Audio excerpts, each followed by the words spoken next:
This is how we can download photos from OneDrive to the iPhone. Let's get started. If you're new here and first time on this channel, make sure you subscribe so you do not miss the tutorials and videos like this one.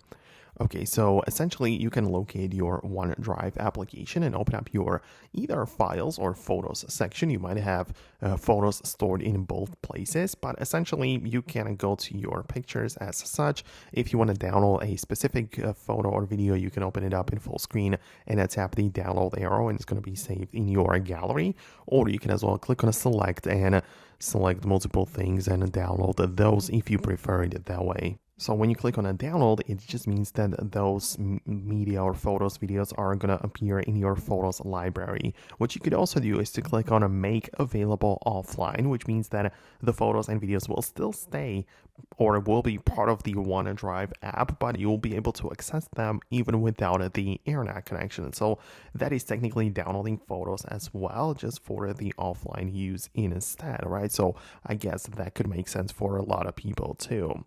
And the same thing applies to the file section. So if you go into there and locate some sort of file you have in here, you can as well just click on it and tap the more options and have it saved to the gallery or whatever you need it to be stored.